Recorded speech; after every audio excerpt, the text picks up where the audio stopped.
Hola a todos, ahora sí, otro domingo más de historias que contar, con una invitada extraordinaria, Claudia Prengler de Starosta, aquí con el lanzamiento de su publicación Dos ramas, dos destinos, que cuenta una historia de su familia de un lado de sobrevivientes que ella desconocía. Así que bueno, vamos a tener a esta invitada extraordinaria el día de hoy que no solo contará esta parte de la historia, sino toda una historia encantadora que inicia en Buenos Aires, en Argentina. Así que, como siempre digo, viajaremos con estas historias.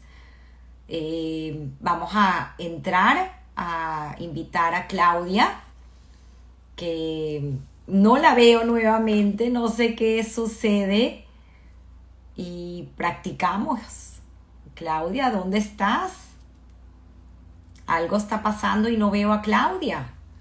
A ver si la ven por acá. Me extraña. Qué pena con ustedes, invitados. Aquí está Starosta Claudia. Es que se está... Ya sé lo que pasó. Creo que está entrando con su otro Instagram. Ya vamos a proceder a invitarla. Aquí está. Listo. Claudia, creo que ya ahora sí. Ahí estás. Estoy aquí. Maravilloso. Ya estamos, ¿Cómo la están? gente impaciente, impaciente, ya todos No, es están que diciendo, se ahí puso todo está. negro. De repente estaba todo negro, no podía, pero ya estoy. Encantada de tenerte el día de hoy y sé que vamos a Gracias. disfrutar muchísimo de tantas historias que has logrado recopilar en varios tiempos, ¿no? De tu misma historia. Y me parece fascinante porque, como le digo a la audiencia, pues vamos a hacer un viaje el día de hoy contigo. Y creo que los que estudiaron contigo en el colegio, pues saben, y aparte esposa de un gran médico muy querido por todos en la comunidad, el querido Simón Starosta, y pues Claudia lo ha acompañado, pero lo que a lo mejor no todos saben es esta infancia de Claudia en Buenos Aires y cómo inicia, ¿no? Tu vida allá y cómo son estos padres inmigrantes, más bien ya los abuelos, porque data desde la fecha 1922, 1924, donde todos estos cuatro abuelos llegan y se conocen y hacen familia. Y tú terminas en Venezuela, el amor llamó y terminas en Venezuela. Y venezolana, porque me consta, ¿no? Un amor muy grande por este gran país. Claro Pero, que sí. Claudia, quiero por favor comenzar con esta linda historia que nos vas a traer el día de hoy. Y me encantaría pues que inicies, como bien lo dije, con tu vida en Buenos Aires, cómo fue los colegios, esa infancia maravillosa con estas dos ramas, los Pengler y los Chernik. Bueno, sí, yo nací en Buenos Aires y siempre estuvimos con los abuelos de los dos lados, del lado de mis padres, de mi papá, los Prengler, y del lado de mi mamá, los Cherny. Y con los Prengler hacíamos más las fiestas hebreas, hacíamos Pesach y Rosh Hashanah. Con los otros también estábamos con ellos, pero no recuerdo si que hacíamos tantas cosas, festividades. Eh, Al colegio que fui al colegio David Wolfson, un colegio hebreo en Buenos Aires, y bueno, tuve una temporada muy bonita ahí con mis compañeros. Todavía hoy en día tengo relación con los compañeros de ese colegio. El colegio, bueno, fue una época hermosa. Lo que más recuerdo del colegio eran las rampas, que nos tirábamos por las rampas. En vez de escaleras había rampa, entonces todo el mundo resbalaba con sus zapatos hasta llegar abajo. Eso era increíble. Y el recuerdo que no era tan bonito era cuando uno llegaba, muchas veces había en las paredes del colegio, las paredes externas, esvásticas pintadas afuera en negro y siempre teníamos que verlas. Eran grupos tacuaras que pintaban y ponían eh, palabras horribles ahí y siempre estaban limpiando la gente del colegio y siempre volvían. Eso me quedó a mí fijo en la mente, esas imágenes.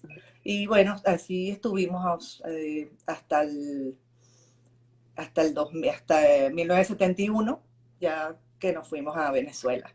Ya esa es otra etapa.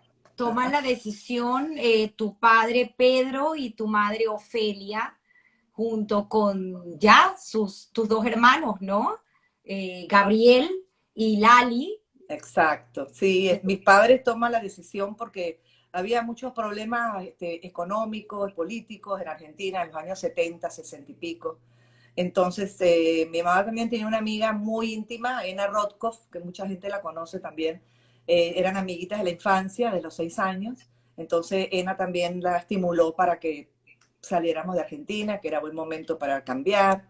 Y bueno, entonces mis papás consiguieron un trabajo en una textil ahí en Venezuela, que era el ramo que siempre ellos habían trabajado con mis abuelos y hasta los bisabuelos, todo era ese ramo. Entonces nos fuimos a Venezuela en el 71 y ahí empezamos nuestra vida allá. Primero fui al Colegio Moral y Luces, en San Bernardino.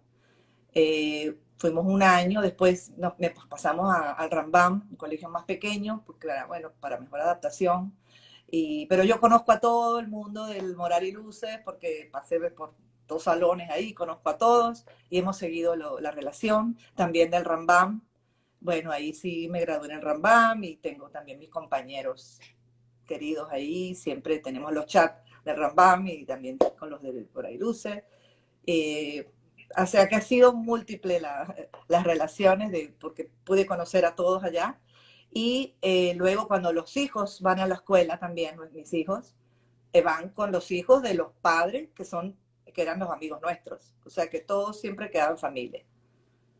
Qué bonitas historias.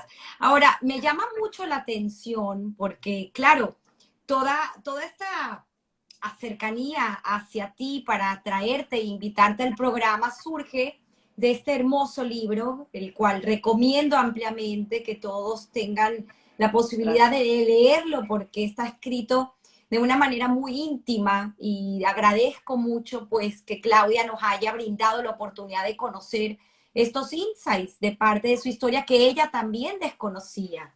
Sin embargo, antes de llegar a esta historia que es el lado paterno, que son los padres de Pedro Meyer y Sima, y también una historia personal exquisita que ya verán a lo largo del programa que iremos descubriendo de Claudia, me llama mucho la atención estos abuelos del lado materno a quien sí llegaste a conocer, Abraham y Esther, en Argentina, y también un poco su historia, porque tuviste la oportunidad de sí conocer parte de esa historia, y además tienes escritores en la familia, porque tu primo Diego, pues tuvo hace algunos años escribir un libro que se llama Asesinatos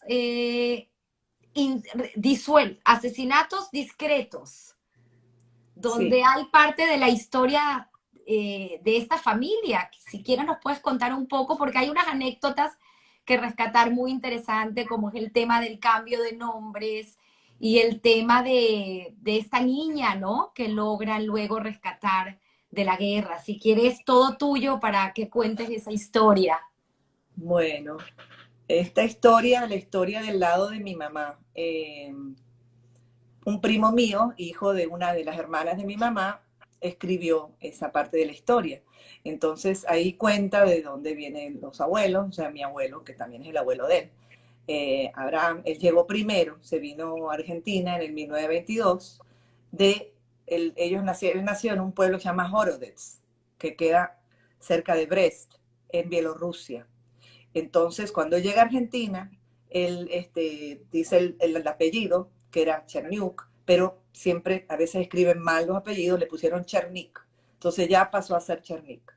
Cuando viene el otro hermano que le sigue, también dice su apellido, pero le ponen entonces, en vez de Cherniuk, en vez de Cherniak, le ponen, en vez de, ¿cómo es? Le ponen otro, le ponen el Cherniuk. Y, o sea, le ponen el que era.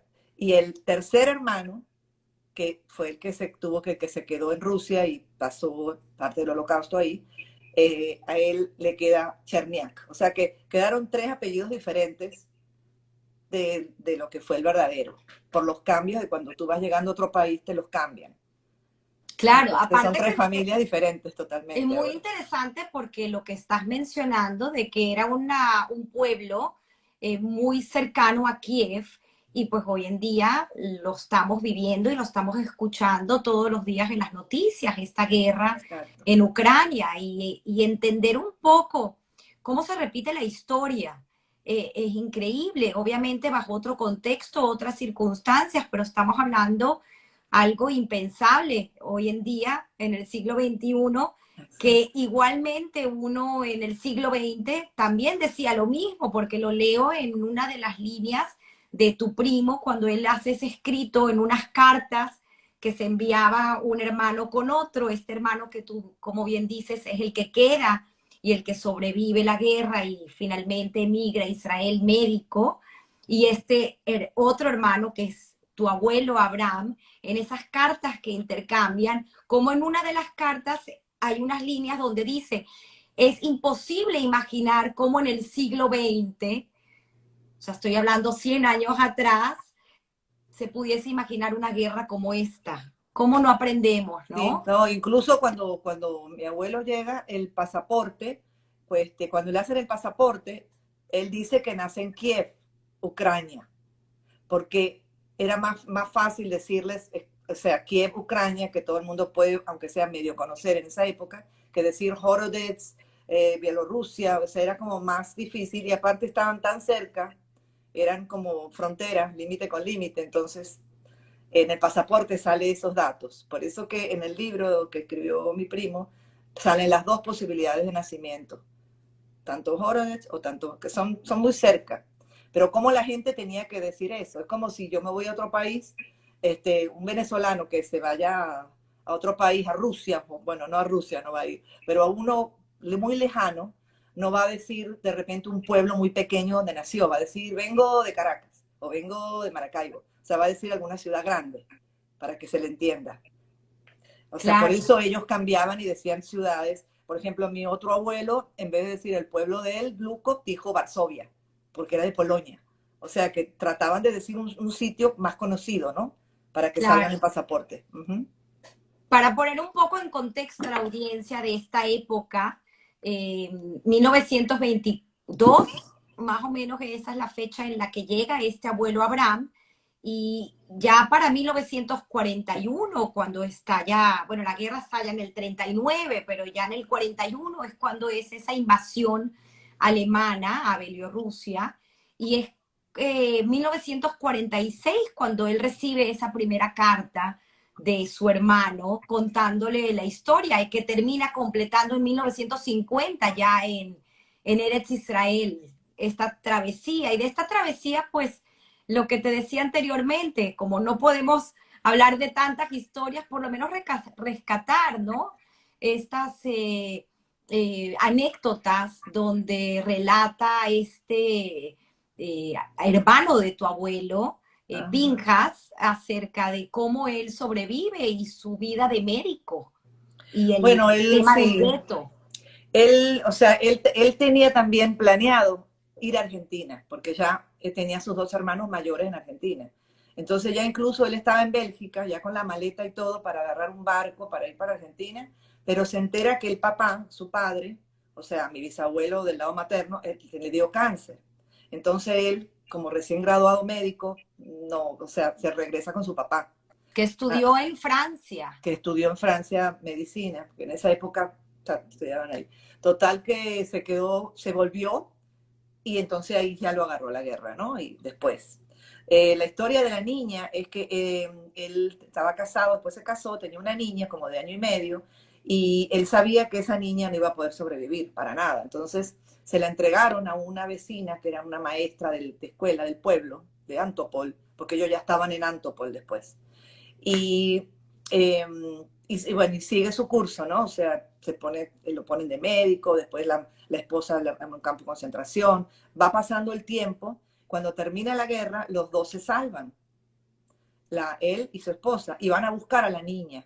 Cuando llegan al pueblo, la maestra no les quiere entregar la niña, porque ya estaba encariñada, ya la niña tenía como 4 años o tres Y la años, habían entregado recién, casi bebé, ¿no? de Nueve un año por meses. ahí, sí. Entonces la señora, por supuesto, estaba súper encariñada con la niña y no la quería entregar. Entonces tuvieron que hacer un juicio incluso para rescatar esa, para que le devuelvan la niña.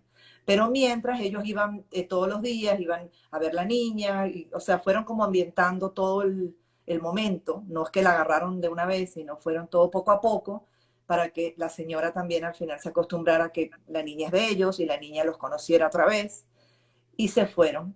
Y después apenas salió el juicio de favor de ellos, se fueron a Israel con la niña. Hay una foto, luego si quieren puedo compartir el link con permiso de Claudia, donde sale una pequeña biografía y muchas fotografías de este primo Diego que escribe esta historia de tu familia. Y Ajá. pues sale una foto de esta niña de 4 años cuando ya fue rescatada. En 2010 creo que es la foto, donde ella visita a esta señora Ajá, a en la su maestra, pueblo, sí, a la maestra. Qué increíble, porque al final pudieron, ¿no? Mantener el contacto. Qué historias tan exacto. increíbles. Gracias, Claudia. Para continuar repito, una historia increíble y fascinante, entender esta niña de 16 años que llega a Venezuela, se adapta, se gradúa y le 15. llega el amor. ¿Cómo consigues el amor de una manera tan temprana y unas anécdotas también muy jocosas? Porque ya desde ese momento, pues Simón, tu esposo, estudiaba medicina y estudiaba mucho tiempo y muchas horas. Bueno, yo estudiaba con Beatriz en esa época en el colegio en el Moral Iruce, Beatriz, que ahora es Nivach, Beatriz Starosta. Éramos compañeras y después de un tiempo yo no la vi. O sea, yo veía a Simón ahí en la casa, pero él se la pasaba estudiando y yo no lo veía mucho. Pero entonces él escribía unas poesías, siempre le gustó también escribir poesías, y él me las leía a mí, porque él no se las podía leer a las hermanas ni a la mamá. Entonces me las leía a mí a ver qué me parecían. Entonces yo, están muy bonitas, ok. No eran para mí, eran poesías que él hacía. Y después de un tiempo ya no los vi más, porque por unos 2 años, porque yo me metí al movimiento DROL, movimiento sionista DROL, a trabajar ahí con los compañeros y tocábamos guitarra, hablábamos de Israel. Era una época muy linda y me distancié un poco. Y un día voy al cine a ver la película del exorcista, que seguro mucha gente se acuerda de esa película, en el cine de la pantalla grande que había en el cine Canaima, creo que se llamaba, que quedaba en Altamira. Entonces estaban pasando esa película y cuando termina la película me encuentro con Beatriz. Digo, oh, Beatriz, ¿cómo es? Tanto tiempo, que no sé qué. Entonces me dice, bueno, llama a la casa para que hablemos otra vez. Entonces llamo como a los 3, 4 días y me atiende Simón, que yo tenía como 2 años que no lo veía. Entonces me dice, mira, la universidad está en huelga, la Universidad Central, porque él ya estaba en segundo año de la Central, estudiando medicina. Entonces me dice, está de huelga, entonces, si quieres salimos a algún lado, a tomar algo, qué sé yo. Ok. Yo dije, bueno, déjame salir para variar, porque siempre salía con el mismo grupo del rol, todos juntos. Y dije, bueno, vamos a conocer, a salir con Simón. Salimos y bueno, y chévere, empezamos a salir. De ahí seguimos 4 años y medio. Increíble. Me Sí, encanta esta sí, historia porque la sí. huelga pues trajo ese La huelga, beneficio. exacto. Si no hubiera habido esa huelga, él no me hubiera invitado nunca, porque estaba estudiando todo el tiempo. Qué Entonces, lindas bueno, historias, qué sí, lindas sí. historias. Ah, Y ya, así fue. Después nos casamos ya en el 78, en noviembre. una época también importante porque tu mamá Ofelia emigra junto con Pedro, tu padre, a Venezuela, pero sus hermanas se quedan en Argentina. Y ahí esa historia que tú contabas cuando joven, que jugabas con esos primos en Argentina, pues llega una noticia Ajá, que te impacta y que impacta a toda la familia de la hija de la hermana de tu mamá, Andrea, por cierto. ajá. Se llamaba Andrea, era hija de Judy, perdón, de mi tía Betty, eh, que era la hermana mayor de mi mamá.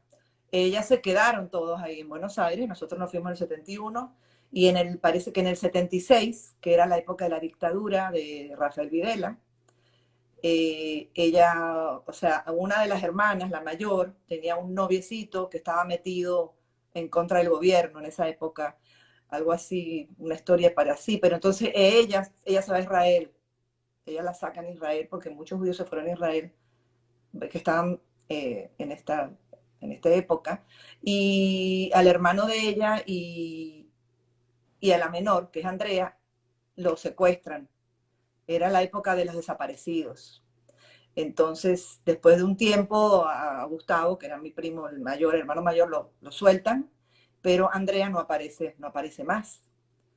Y entonces mi tía buscándola muchos años, pero nunca más apareció. Entonces fue una época muy, o sea, fue muy triste para la familia.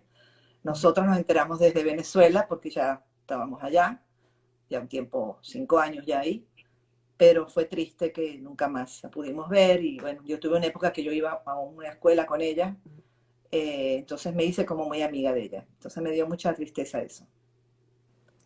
Es importante recordar estos episodios de la historia porque eh, uno dice que no vuelva a suceder, ¿no? No volverá a pasar y sin embargo se repite y se siguen repitiendo estos incidentes.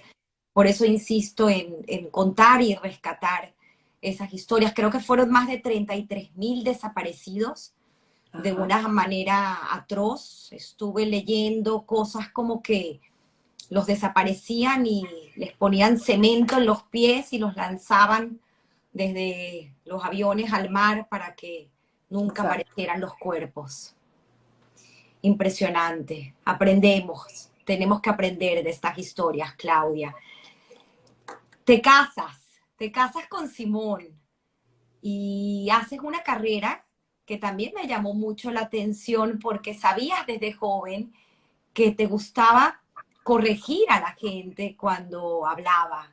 Y al final es en lo que te conviertes en terapista de lenguaje. Cuéntanos un poco esos inicios y esta combinación hasta que finalmente salen a hacer los estudios, a continuar los estudios de Simón y tú lo acompañas durante estos 6 años en Estados Unidos.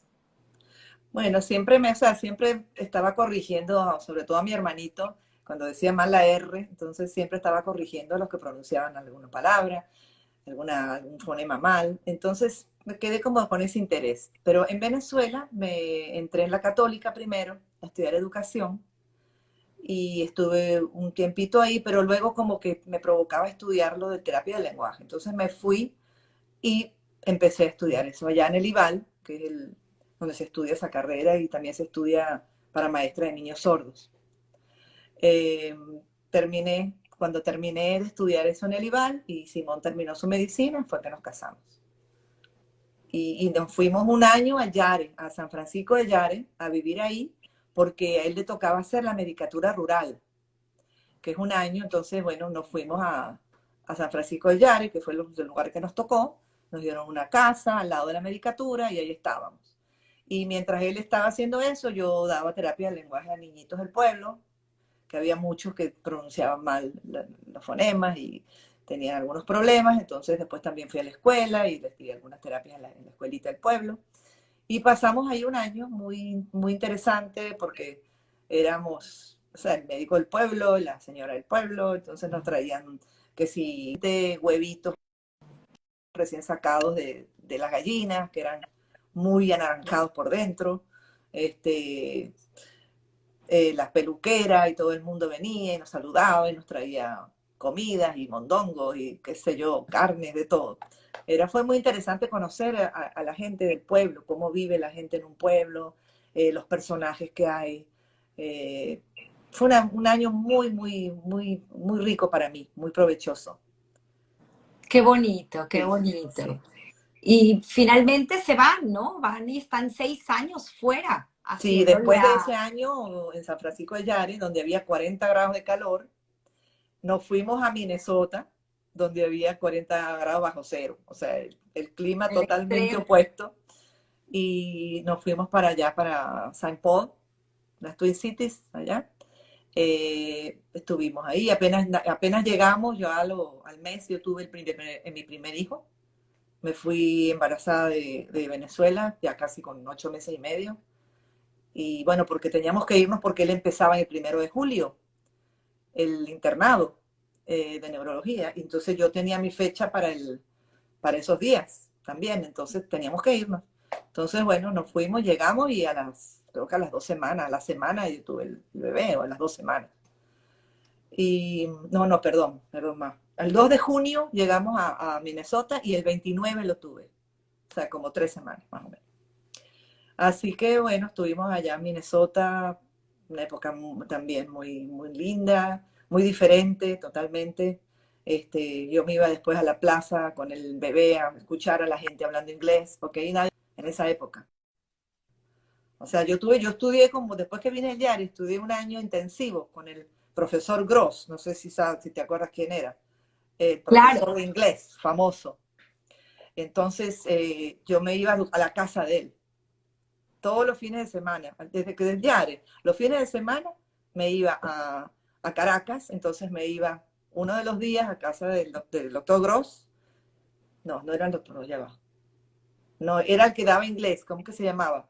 Grife, el doctor, el profesor Grife. Perdonen, ya sé que me equivoqué ahí. Entonces iba donde el profesor Grife y me daba mi clase intensiva de inglés, porque ya nos íbamos. Y aunque uno sabe inglés del colegio, pero no es lo mismo irte a Minnesota donde nadie habla español. Hoy en día quizás sí hay gente, pero en el 78, en el 80, que es cuando fuimos nosotros, no había gente que hablaba. Entonces, bueno, ahí estamos allá. Simón estudia su residencia en neurología y yo empiezo a hacer cursos de lo mío para ponerme al día. Después termino el máster de educación y de speech pathology, pero ya en Ann Arbor, porque estuvimos 4 años en Minnesota y después nos fuimos 2 años a Michigan, Ann Arbor, Michigan.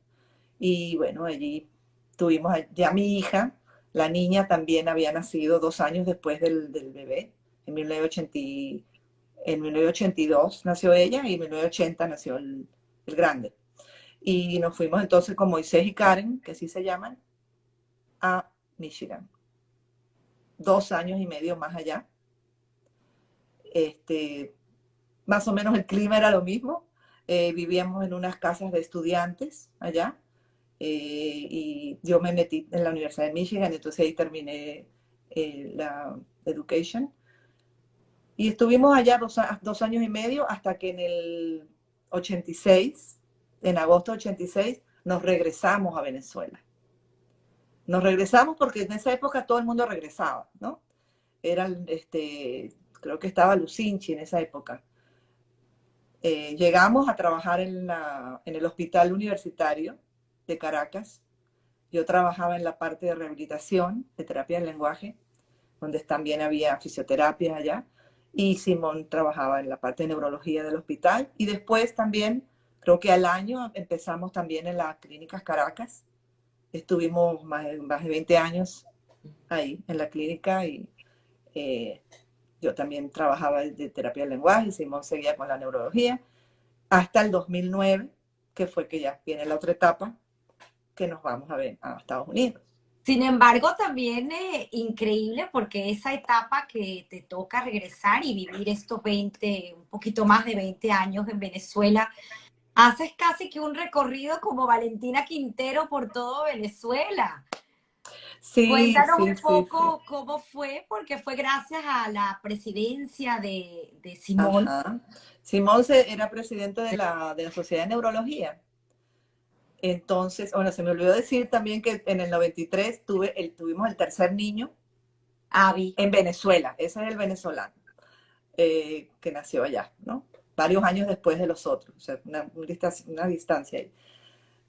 Lo de Venezuela es que Simón como que él adherió a la gente que estaba del interior, o sea, los doctores de Barquisimeto, de Ciudad Bolívar, de distintos lugares de Venezuela, para que ellos fueran los que, cuando el Congreso es en esos lugares, ellos organizaran esa parte, la parte de su país, digamos, de su ciudad. Entonces, cada vez que íbamos, recorríamos toda la zona. Había doctores que también venían de otros lugares, de a veces de Londres, de otros Estados Unidos, y a dar alguna conferencia. Entonces yo tenía que ocuparme con las otras señoras de llevarlos a conocer los ratos que ellos no tenían sus conferencias, lugares específicos del lugar donde estábamos. Entonces íbamos más más al interior, llevábamos a los pueblos, por ejemplo, si íbamos a Barquisimeto, entonces los llevaba a Tintorero, a ver dónde hacían las cositas de madera, las piezas, con los distintos tipos de colores de madera. O si era en Ciudad Bolívar, nos íbamos a ver las cascadas, las cataratas. Y así, si íbamos a Margarita, también los llevábamos a sitios especiales. O en Falcón, por ejemplo, fuimos a ver un sitio que son como unas arenas todas de sal, que es todo blanco, todo de sal. O sea, un sitio que uno de repente no sabe si está, pero va. En Maracay, cuando fuimos a Maracay, los llevamos a ver los avestruces. Hacían carreras de avestruces. En vez de perros o caballos, eran carreras de avestruces. Entonces, cosas muy típicas de cada lugar. Y así fue que tuve la oportunidad de conocer mucho de Venezuela. En Mérida también fuimos, toda esa parte de Mérida. Bueno, seguro se me olvidan lugares, pero Maracaibo, por supuesto. Bueno, muchos, a veces los congresos eran en Caracas también, pero era muy bonito porque tú conoces la idiosincrasia de la gente del pueblo donde tú vas, de la ciudad, cómo se comportan, que es totalmente otra cosa, los climas diferentes, los paisajes diferentes. Entonces para mí fue una experiencia muy, muy, muy importante. Y bueno, y gracias a Dios que lo hicimos, porque después no sé si lo hubiéramos podido hacer. Entonces, Cuánta historia, cuánta sí, fue historia. muy, muy emocionante Si no esa me parte. equivoco, son las Salinas de Araya, las que mencionaste anteriormente. Creo Increíble, que Venezuela es un paraíso y tuviste la paraíso. oportunidad, como bien lo dices, de La isla de Poche constatarlo. también fuimos, o sea, toda esa parte que tienes que retirarte hacia la isla. O sea, lugares que yo no sé si yo hubiera ido así, ¿entiendes? Era como que uno siempre va a lo típico, ¿no? Va a Margarita, va a Mérida, pero estos eran lugares más alejados, muy interesantes, ¿verdad? ¿Realizaste también labor social para la comunidad? No se nos Bueno, olvide sí, estuve en la mencionar tu Bitso. trabajo en la WITSO. Sí, de verdad que eso fue también una alegría para mí, una satisfacción grandísima haber entrado en la Bitso. También fue Ena la que me dijo, Claudia, métete a la Bitso, te vas a sentir muy bien, vas a ver que cuando uno da es mucho mejor que cuando uno recibe. Cuando ella me dijo eso, yo dije, wow, qué bonito ese dicho, ¿no? Y entonces me metí en la comisión de donativos. Entonces lo que hacíamos era que íbamos al lugar, estudiábamos lo que la persona necesitaba. O sea, nunca dábamos efectivo, sino más bien objetos que necesitan. Entonces, por ejemplo, el hospital de niños necesitaban unas sillas de odontología para los niños que tenían SIDA, porque tenían que ser otros cuidados. Entonces, ahí nosotros nos ocupábamos de ver cuáles eran las adecuadas y buscarle lo que ella, la doctora, la jefa del hospital necesitaban en ese momento. También íbamos a orfanatos y fuimos a unos ancianatos. Y después hacíamos el Bazar Bitso, que fue también espectacular. Y de ahí, entonces, sacábamos los anuncios de los lugares que fuimos y venía la gente a poner sus cosas, a brindar sus objetos, la gente compraba y con ese dinero se hacían beneficencias siempre también. Entonces fue una época hermosa pertenecer a Bitso Venezuela. Tengo mis amigas de la Bitso siempre. Estamos aquí, muchas están acá. Yo estoy un poco lejos de donde ellas se reúnen, entonces a veces trato de ir de vez en cuando, pero no puedo ir a todas las reuniones también porque trabajo. Entonces entre el trabajo y la lejanía de que estoy me es complicado. Pero trato a veces de ir y bueno, les tengo mucho cariño a ellas también, siempre estamos conversando. Fue una época hermosa esa de la Bitso, de verdad que muchos recuerdos. Incluso fuimos a un congreso en Israel de Bitso con el grupo.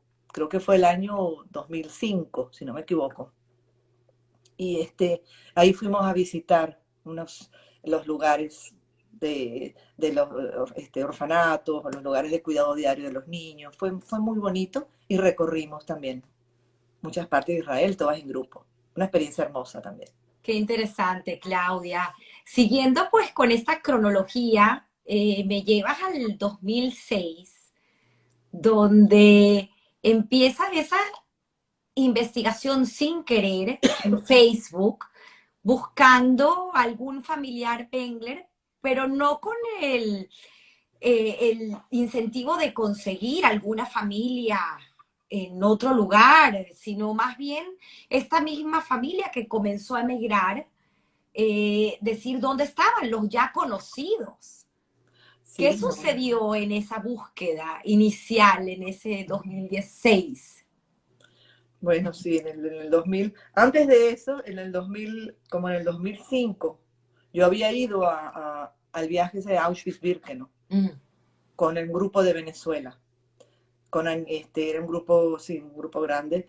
Y también ese viaje me quedó muy grabado, ¿no? En mi memoria con eso. Entonces, ya cuando yo empiezo a averiguar, o sea, mi hermano fue que se metió en Facebook y llamó a todos los primos él pensó de Argentina, ¿no?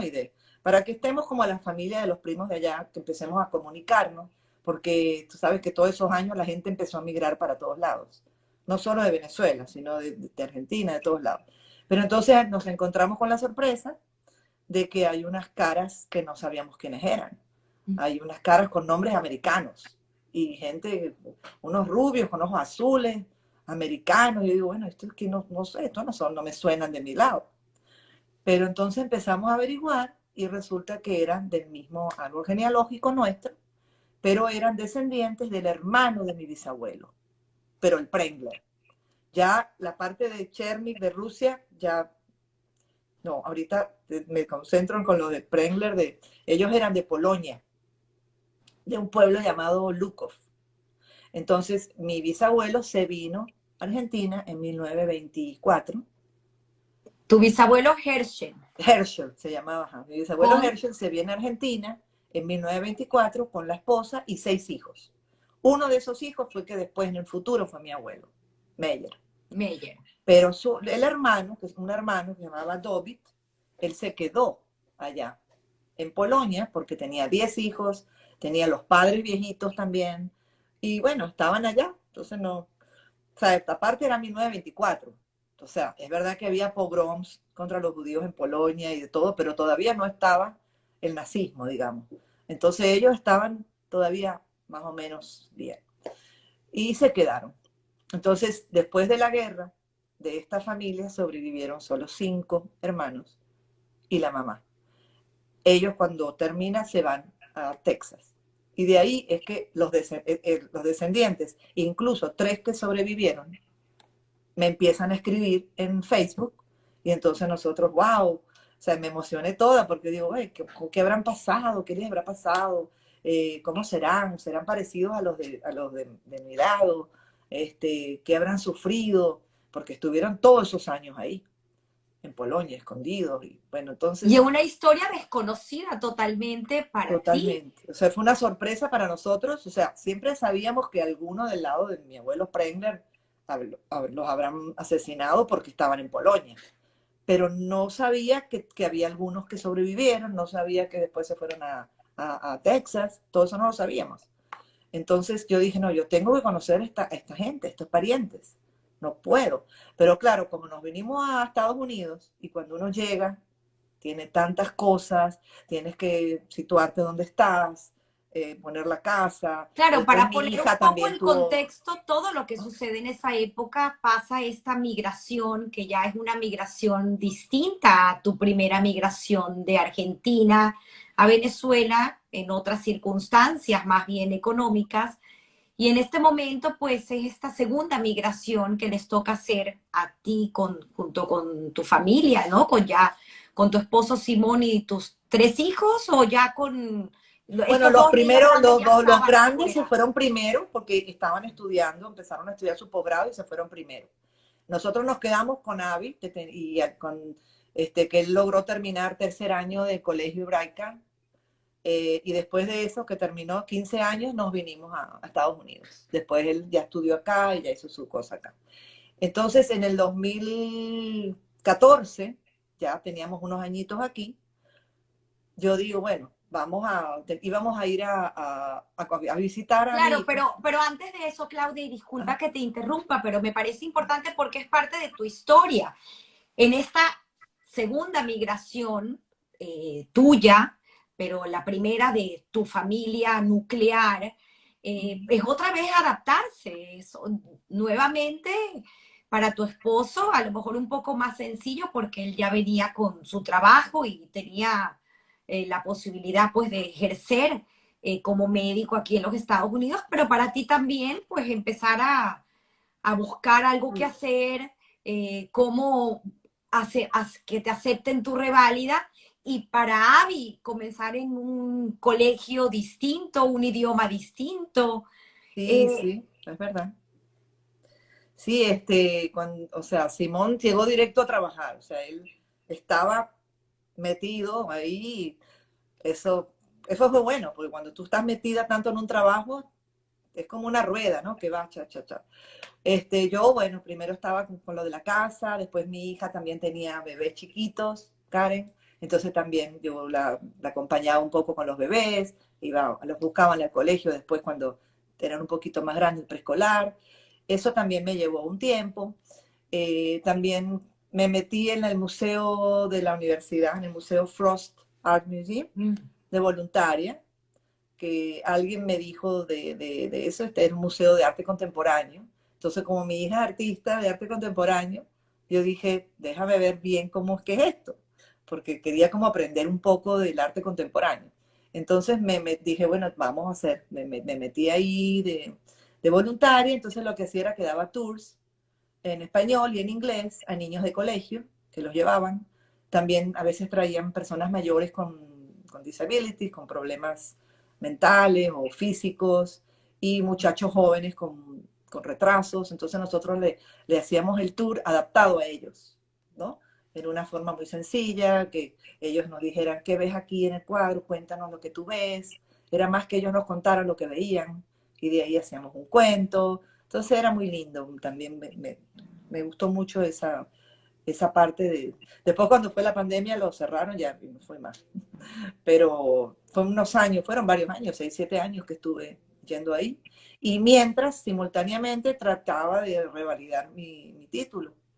Entonces tuve que hacer unas prácticas, bueno, eran 1.200 horas de práctica en colegios, hacer aquí para que me valieran mis títulos, y después un examen que te hacen que se llama Praxis, que es para como revalidar todo.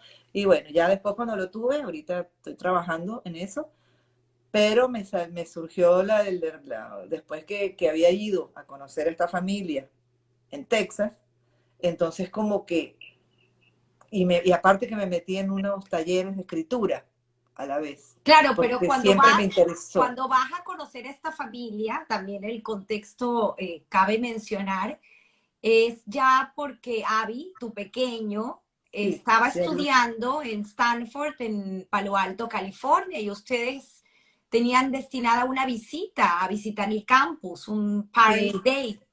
exacto. Era esas visitas que a veces los padres van y entonces ven el campus, te llevan a ver las clases donde ellos van. Entonces cuando estoy planeando el viaje, de repente veo que hay una parada en Dallas, que nosotros llegábamos a San Francisco cuando uno va, ¿no? Siempre llega ahí. Pero la parada era en Dallas. Dijo, oye, Dallas, Dallas, Dallas. Y ahí se me prendió la lucecita y dije, yo voy a ir y voy a parar en Dallas porque yo quiero conocer a estos parientes. Porque ya era como que el momento madurado para eso, y el destino me llevó a que el avión iba a parar en Dallas. Entonces dije, esto es mi Wow. momento de ir. Si no voy ahora, no sé cuándo voy a ir. Entonces lo convencí a Simón para que me acompañe, ¿no? Y nos fuimos los dos. Y bueno, y nos fuimos allá a la casa de uno que se llama Aarón, que era el menor de los 10, que en ese momento tenía 82 años cuando yo fui. Y nos invitó a su casa, muy amablemente. Estuvimos ahí. Creo que aquí puedo, a ver si puedo mostrar esta foto. Ah, sí, bueno, en esa foto, el más alto, que se ve más joven, ese es Aarón, pero en los años 80. Cuando yo fui, ya él era un poco mayor. Después está Mendel, que es otro de los hermanos que sobrevivió. Israel, otro de los hermanos que sobrevivió. Herschel, que también se llama Herschel como mi bisabuelo, porque es que nosotros repetimos mucho los nombres, ¿no? Y Sol, o Shloime, como le decían a él, era el mayor. Era el mayor de 10 hermanos. Entonces, cuando él tenía 35 años, o 30, Aarón tenía 7 años. O sea, la distancia era, la diferencia de edad era muy grande. Entonces Helen, que es la señora con la que después hablé, ella es hija de Sol, del mayor, pero parece casi la misma edad que Aarón.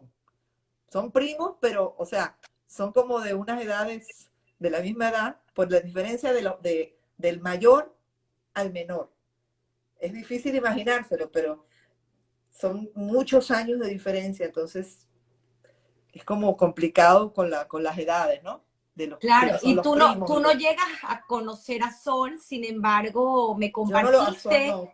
un Ujú. link muy interesante porque él pudo hacer el testimonio grabado, su testimonio, su versión del testimonio, porque tú lograste recopilar varias versiones, ¿no? Porque al final lo que tú dices, esta diferencia de edad hace que una misma circunstancia se vea desde otro punto de vista, porque todos estaban viviendo en ese refugio, Exacto. 15 personas, creo que Ellos se fueron. salvaron por estar escondidos. Ellos, ninguno de ellos fue a campo de concentración. Y los que sí se llevaron de esa familia, porque la familia era más hermanas, las hermanas tenían niños, los maridos, los tíos de ellas, toda esa parte, todos a ellos se los llevaron a Treblinka. O sea que de ellos no volvió nadie, nadie.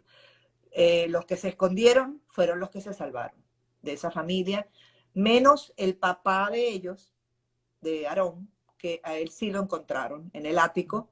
Los alemanes lo encontraron revisando el ático.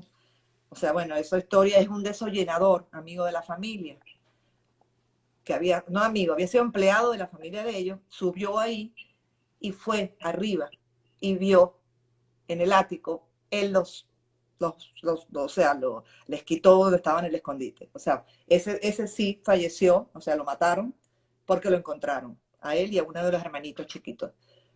Pero los demás se salvaron, o sea, Aarón, Mendel, Herschel, Israel y, ¿qué más? Y Sol, que era el mayor. Y la mamá de ellos, o sea, la esposa de Dobby también se salvó, porque estaba escondida también. No, es una Entonces, historia sí. increíble. De hecho, aquí hay un mapa que hizo muy bien Claudia, está en el libro, que muestra pues toda esta migración para poder entender, de verdad les recomiendo que compren el libro porque como historia es una historia, una en millones, pero con tanta semejanza, tantas historias. Bien vale la pena, Claudia, de verdad, muy agradecida con contarnos. Quiero regresar un poco a la historia de cómo este abuelo tuyo, Meyer, que me contaste que Helen en algún momento en una conversación con ella lo recordaba de pequeño, porque él sale pequeño de, de, de, de Polonia, y cómo Meyer conoce a Sima, a tu abuela. Bueno, Esto en eso ya fue en Argentina. Argentina. En Argentina conocí a mi abuela. Mi abuela también venía de un pueblo de Polonia, de Bengrov, que era cerquita de por ahí, cerca de donde estaba el pueblo de él, justamente.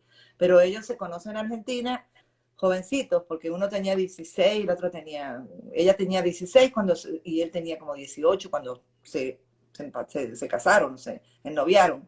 Y ellos se querían casar, mi abuelo se quería casar, pero parece que no estaban muy contentos la familia porque se casaran, porque eran muy jóvenes y la familia esta, entonces tiene más que el otro, tú sabes, ese tipo de cosas. Total que agarró mi abuelo y se fue con mi abuela y se fueron a Uruguay. Entonces se casaron en Uruguay y él le llevó el vestido de novia, lo hizo él.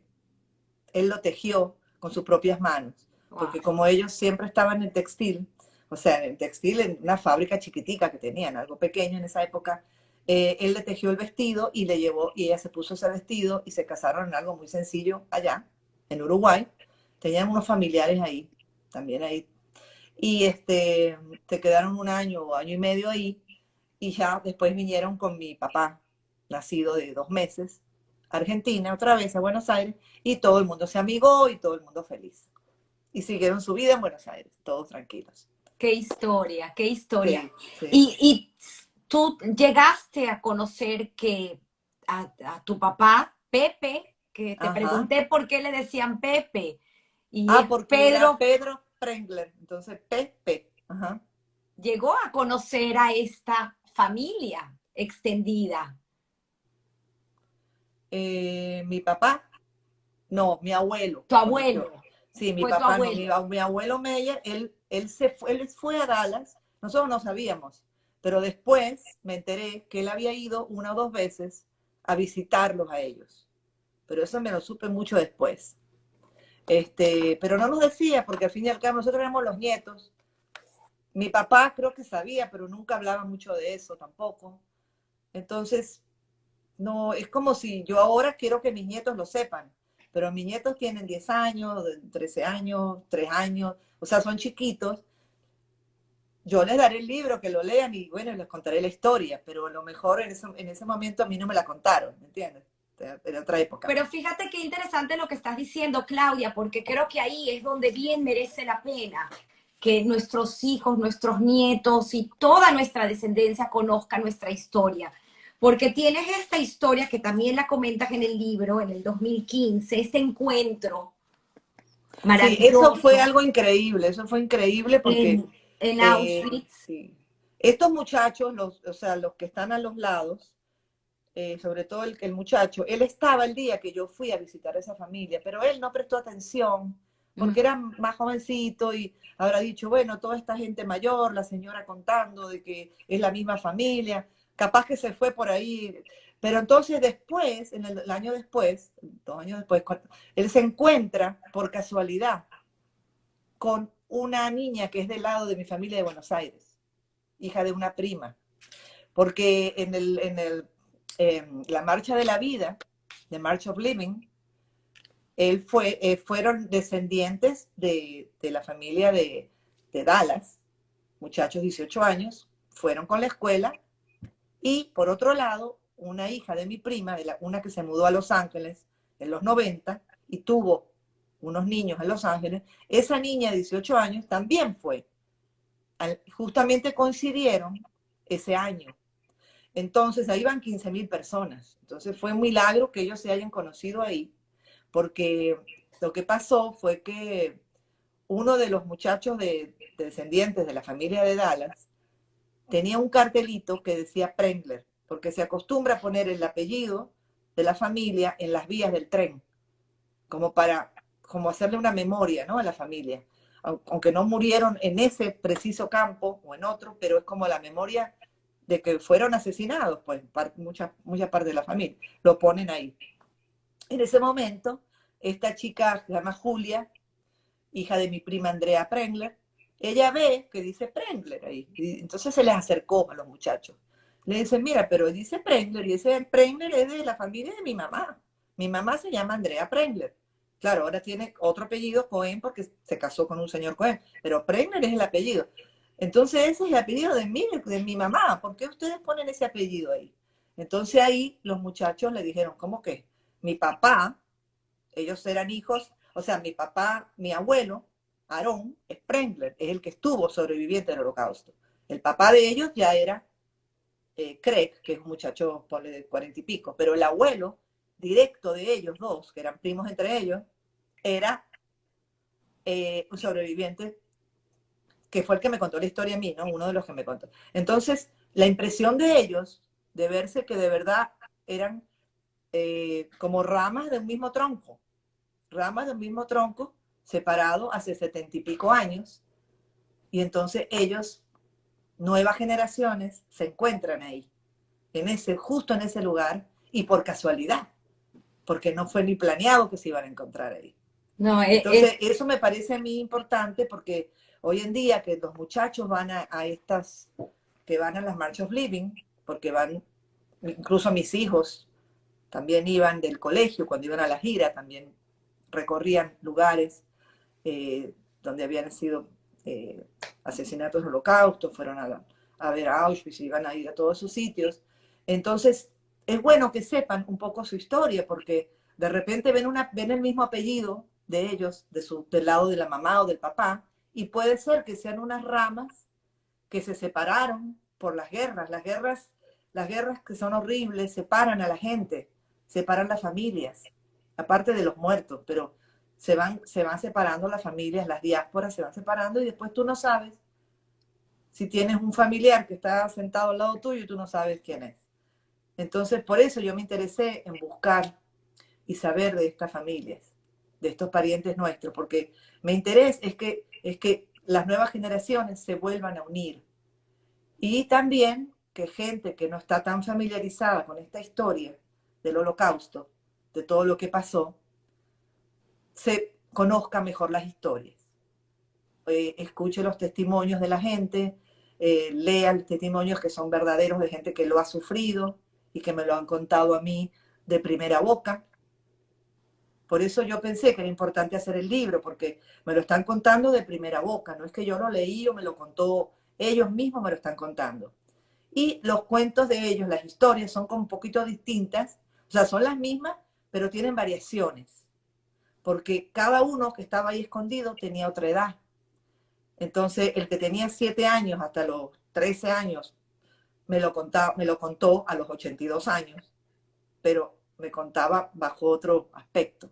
Los hermanos de él, más jóvenes, o sea, jovencitos que tenían 18, 20 en esa época, lo cuentan desde el momento de esa edad. La niña, por ejemplo, Helen, que es muy interesante Helen, porque ella es la hija de Sol, del mayor de todos. Entonces Helen me decía que ella nació el mismo año que nació Ana Frank. Ella nació en abril del 28. Del 28 era, creo que sí. Y Ana Frank nació en junio. Entonces ella decía que en esa época, cuando ella tenía como 15 años, ella era una adolescente, igual que Ana Frank. Entonces ella dice que, me dijo, ella me lo dijo, que lamentablemente Ana Frank al final sucumbió al tifus que agarró ahí en Bergen-Belsen, como tanta gente. Pero ella, que al final sobrevivió, el tiempo que estuvo escondida fue muy, muy horrible, porque no era en un apartamento con su familia, en un sitio donde hay luz, donde estás al aire, por lo menos encerrada, pero no estás en un hueco como estaban ellos, en un hueco todo ahí cerrado, que no podían hacer nada, que no tenían ni comida. Entonces, eso siempre me hace ese paralelismo, me hacía ella. Y después yo volví en el 2017, yo vuelvo a Dallas y voy a la casa de esa señora. Ella me invitó a que vaya porque una hija de ella iba a estar. Entonces fui para allá y traté como de llenar huequitos en el rompecabezas que tenía, escuchando la historia a ella otra vez. Porque ella había escuchado de la boca de ella la vez pasada, había escuchado de Aarón, había escuchado de Mendel, pero necesitaba como que otra vez escucharla a ella.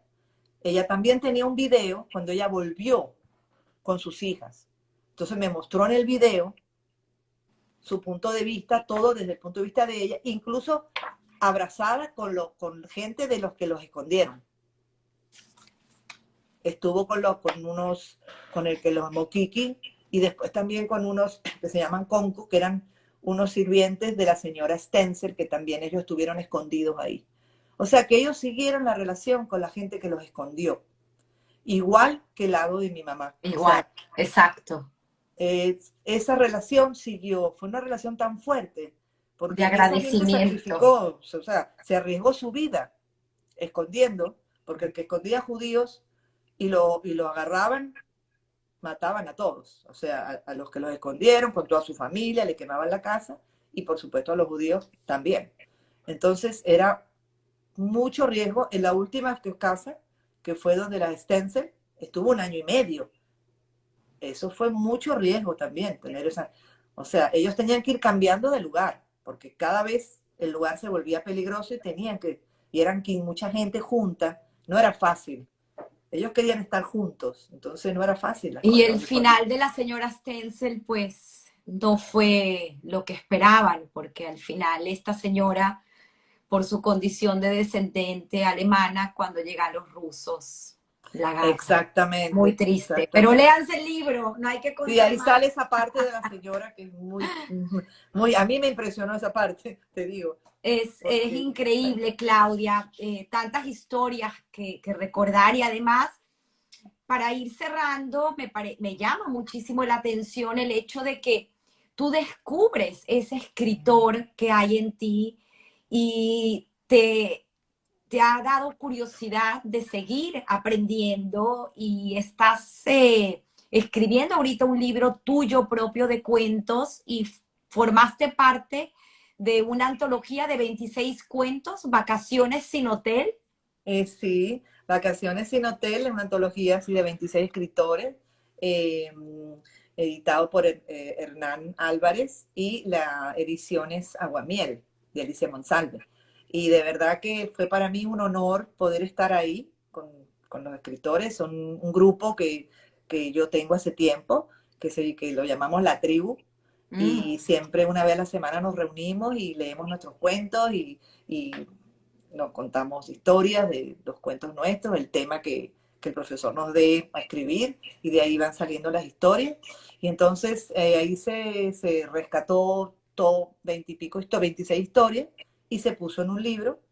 Y bueno, yo con mucho cariño, me encanta el libro también. Y ahora estoy contenta porque tengo el que yo hice, mío propio, de mi historia, que ese es de editorial Ottoman, que es de Venezuela, Totman Editores, el otro es de Ediciones Aguamiel.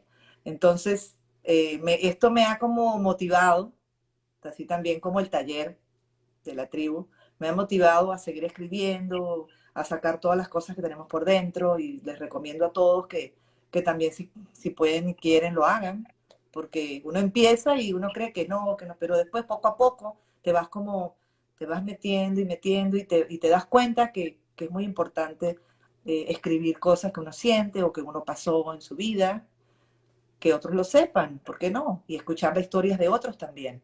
Qué bonito, Claudia. Y me Y, encanta tu mejor cómplice. Aquí sí, está. ahí eh, está mi esposito Simón, él estaba ahí con Aarón y con su esposa Jackie, que los dos fallecieron, que en paz descansen, y mi esposo estaba ahí llenando datos del árbol genealógico con ellos mientras yo estaba entrevistando en el otro cuarto con Helen. Entonces él me ayudó también mucho en eso y me apoyó, siempre me apoya en todo, en verdad, le agradezco muchísimo. Eh, Mi compañero de viajes. Bueno, fascinante en la segunda historia visita no vino, me fui sola, pero y llena de fotografías. Quiero mostrar esta foto que es increíble, la familia y todos vestidos iguales. sí, esa foto es de 1928. Yo sé que es 1928 porque ahí sale mi papá bebé en el medio. O sea que por eso sé que es ese año y mi abuela Sima lo está sosteniendo. Y atrás está mi abuelo Meyer. Y por la punta, por este lado, no, por aquí, por el medio, no se ve bien, está Serla, que es la esposa del bisabuelo que vino, que ya está en esa foto. Y están vestidos así porque ellos siempre estaban en el ramo textil y ellos mismos se hicieron esos suéteres. Fueron los primeros suéteres que hicieron. Y ahí se Increíble. puede ver por atrás, no sé si se ve el carro, que está un carro antiguo ahí. Y eso fue en la plaza en Palermo, en Buenos Aires, que es un parque. Aquí está el carro. Ahí está el carro, que se puede ver que es un carro de 1920 y pico. Increíbles historias y bueno, recomiendo el libro y Claudia, quisiera por favor aprovechar, ya que estás diciendo cosas tan lindas, eh, siempre pido un consejo a la juventud, un consejo a nosotros, pero me preguntaste si podías leer algo del libro No, y la sí. verdad que me encantaría porque te lo escuché leer y el tono con que lo haces y la dulzura es tan emotiva que creo que bien vale la pena hacer esa lectura de la poesía Ah, que bueno. tú le dedicas a ese niño, ¿no? Que lamentablemente ve esa tristeza ocurrir y que está en el libro y creo que es con la que comienzas y con la que inicias. Sí, bueno, esto fue ya regresando, cuando regresé de conocerlos a ellos en el avión, de verdad que me puse a pensar más que todo en Aarón, porque Aarón había sido el niño, el más chiquito en todo eso. Entonces es como que se la dediqué a él, pero después dije, esto es para todos los niños sobrevivientes del Holocausto, y no solo del Holocausto, de todas las guerras, porque realmente los niños son los que más sufren en las guerras. Los grandes somos grandes, pero los niños no entienden lo que está pasando, y me imagino, si nos ponemos un segundo en la piel de un niño, es terrible, ¿no? ¿Y cuántos niños estamos presenciando hoy? Hoy en Hoy. día, hoy en día, cuando vemos esas imágenes de Ucrania, los niños llorando y van caminando y no saben ni para dónde van, llegan a otro lugar, a otra casa que ni saben dónde es, otra gente nueva, y tienen que dejar al papá en este viaje, los padres se quedan. Entonces, es como todas las inmigraciones también han sido así, ¿no? Pero ahora con guerras peor. Bueno, entonces te la voy a leer la poesía. Dice así: has presenciado la muerte y el abandono, el hambre y el desplomo, la persecución desmedida, la acelerada caída. Has vivido la crueldad de cerca, la nostalgia de una vida previa, la oscuridad como compañera. Has sentido el miedo a ser descubierto, el vacío de un estómago hambriento, el abrazo de tu madre sin aliento. Has sufrido la degradación lenta, la macabra violencia, el odio sin causa y la tristeza densa. Has crecido en niñez incierta, en hacinamiento, entre olores y piojos, lodo en tus pies de niño, lágrimas prisioneras en tus tiernos ojos. ¿Qué mundo tan perplejo habrás tú pensado, en total desconcierto, con los labios mojados, de la gota de agua que te hubiera rozado? Te tocó escuchar los feroces ladridos de los perros y enseguida los sonoros disparos, los llantos y gemidos de tu padre y hermano. Con tu mirada de niño lo has visto todo y eres vivo testigo de lo ocurrido, de esa despiadada página de la historia que jamás debió haber acontecido. Wow, wow. Ese fue mi sentimiento hacia todos los niños. Aplauso, Bueno, Claudia, gracias. y que nos oigan y te escuchen, eh, y esto tenga un fin, porque si no, los más vulnerables siempre son los que más sufren. Así es. Es lamentable. Querida Claudia, estoy muy agradecida contigo y como siempre digo, no quiero terminar el programa Yo sin contigo hacerte te la agradezco a ti. pregunta que siempre hago al final y que me tomo prestada de a quien admiro muchísimo, Guy Ross, quien lleva el programa, el podcast, How I Build This. ¿Y qué es en tu vida para ti la suerte o el trabajo? ¿Cómo definirías tú en tu vida o qué ha sido de tu vida más? ¿Suerte o trabajo? ¿O una ponderación, Yo como tú lo diría que es quieras? como la mezcla de las dos. La suerte de haber conocido gente muy, muy especial. Creo que tuve suerte en eso. Eso para mí es muy, la suerte en eso sí la creo. Este, tuve la suerte de tener una familia que gracias a Dios no pasó la guerra, mis padres, o sea, en mi casa, digamos, nuclear. Tuve la suerte de poder conocer gente maravillosa durante mi vida, de tener mis hijos, mi esposo, los nietos, toda esa parte le doy gracias a Dios. Este, bueno, me siento feliz de general de mi vida. Sí hemos trabajado para conseguir cosas, para lograr, qué sé yo, que si la licencia que me era tan difícil aquí, las mudanzas, muchas cosas que fue un trabajo, pero yo creo que es importante también que te acompañe la suerte, pero no la suerte sola, ¿no? La suerte es como decía Sol, el mayor de los sobrevivientes de mi historia. Él decía que ellos tuvieron suerte, que sobrevivieron, que no los mataron, por tantas veces que fueron momentos que podían haber muerto. Eso fue suerte, que no les tocó. Pero también el haber conocido gente maravillosa que los haya ayudado, como estas 2 o 3 familias polacos que los ayudaron, que hay que reconocer. aunque la mayoría no lo hacía, siempre hay gente buena en el mundo que Amén. te ayuda. Entonces, mi consejo es juntar todo, juntar el trabajo con la suerte y conocer gente maravillosa, amistades, tener amigas, tener una familia querida. Para mí eso es lo más importante.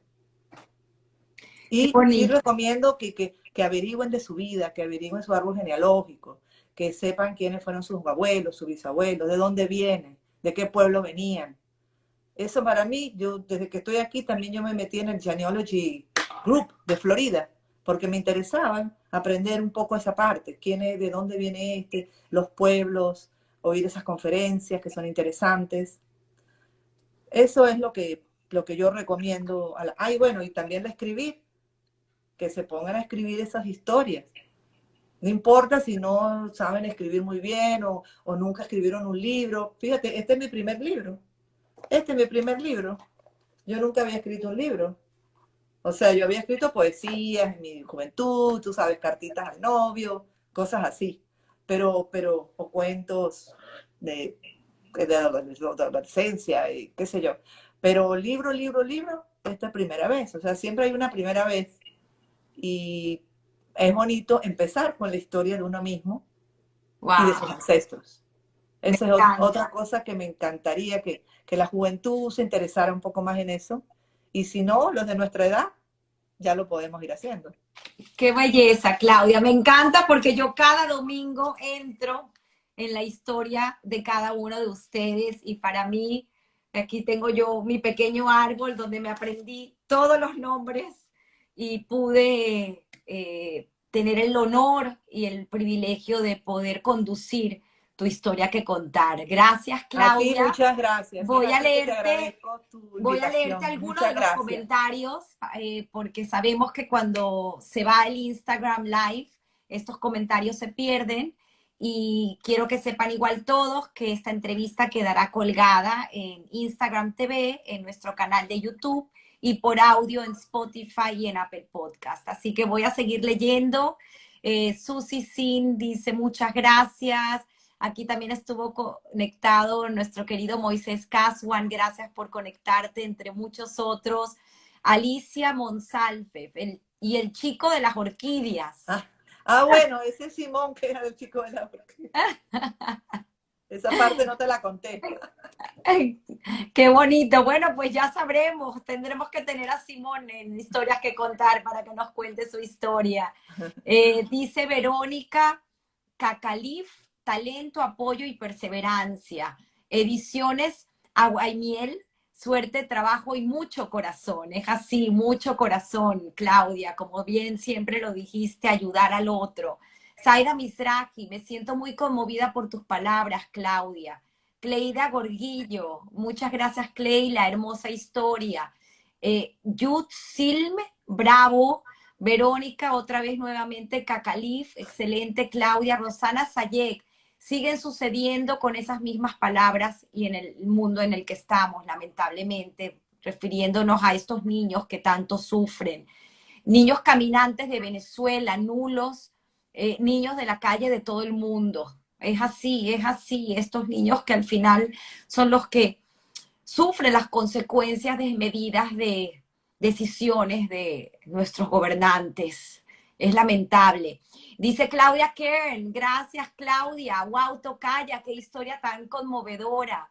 Rebeca Seir, aplausos. Cecilia Montana, hermoso. Diana Pardo, aplausos. Berta Fernández, wow. Aquí todo el mundo a comprar el libro, en Amazon se consigue. Dice Dora Katz, bravo por ese libro que enseña a generaciones lo ocurrido. Matut Tamara, felicitaciones por el poema. De Katz Dora nuevamente, de primera boca escuché 156 historias de sobrevivientes del Holocausto en mi trabajo voluntario con ellos. Es así, Dora. Sí, eso fue lo de Shoah, que también estuve, no lo Que dijiste. también estuvo, exacto, exacto. Dice Alicia Monsalves, poema del niño sobreviviente, holocausto, guerra, Ucrania, queremos paz. Es así. Sigo leyendo por aquí. Dice Verónica nuevamente, mujeres escritoras, creadoras, talento femenino. Por aquí barra Simón, Nancy Mejías, dice Ot Editores, muy honrado de formar parte de esta publicación. Gracias a Claudia por elegirnos. Qué bonito, qué bonito. Dice Nancy Mejías Writers, el taller.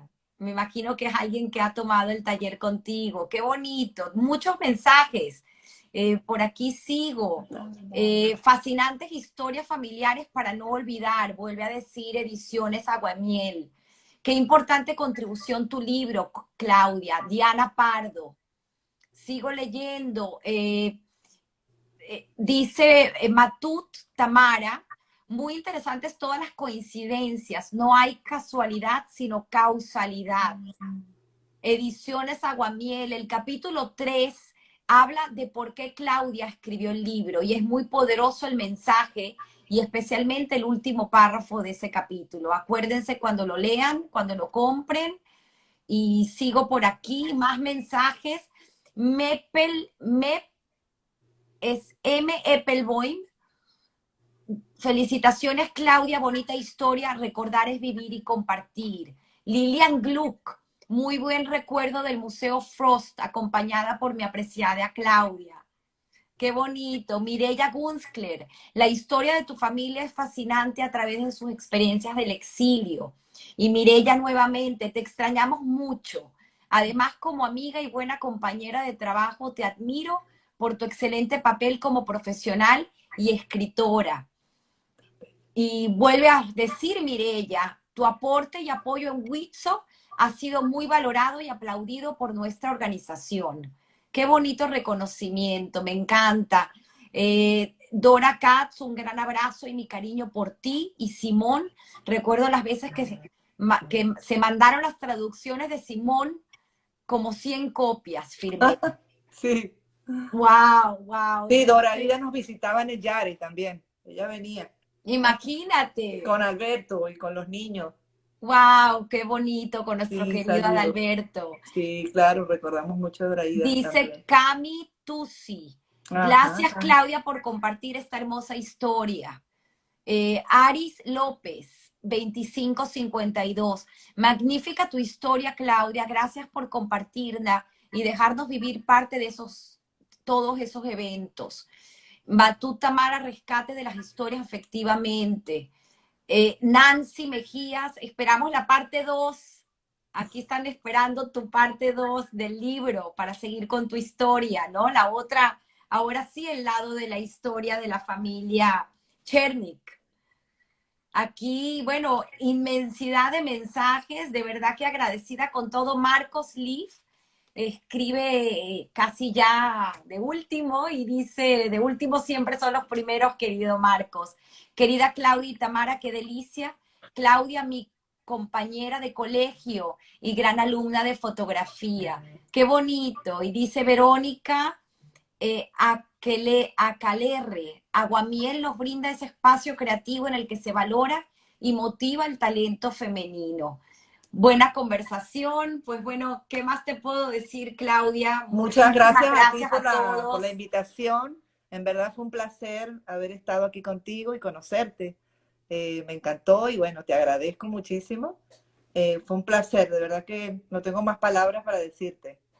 Me encantó, me sentí muy feliz hablando contigo y pudiendo contar estas cosas. Les puedo decir que trabajamos bastante en la semana, así que agradecida por haberme permitido Agradecida a ti. Entrar en esa intimidad de tu hogar y poder tener el privilegio de conducir tu historia. Gracias nuevamente. Muchísimas gracias. Siguen llegando mensajes, por aquí ni una dieta más. Muchas gracias a los mensajes de todos. Dice otra vez M. Eppelboim, es Molca. Gracias Molca. Por darme, Molca. Felicidades, Claudia. Bueno, aquí un abrazo y como siempre digo, ahí veo a mi hijo Avi Starosta. Me mandó una mira, Avi manda muchos aplausos. Sí. Tienes que estar muy orgulloso, Avi, de tus padres y de todo. De verdad que estoy muy feliz con mis niños, con los tres, de verdad que los amo, a mis nietos los amo, a mi esposo los amo, a todos los quiero mucho y me encanta todo lo que están poniendo ahí, increíble, o sea, lo puedo Sí, leer todo, Susi todos los Nol de días. Suet, igual, gracias Susi, Ivonne, Patricia, Ivonne Osorio, gracias por compartir tu historia, Patricia Carballo, muy buena entrevista, bueno, ¿qué más puedo decir? Gracias a todos y como siempre digo, feliz domingo y todos tenemos una historia y a que ustedes contar. también los amo, sí, Ivonne, a la tribu. No, de verdad Gracias, que muchas gracias a ti, que un pasen feliz abrazo domingo y que todo esté feliz en tu y casa, a en tu comprar el familia. libro. Un abrazo. Un abrazo.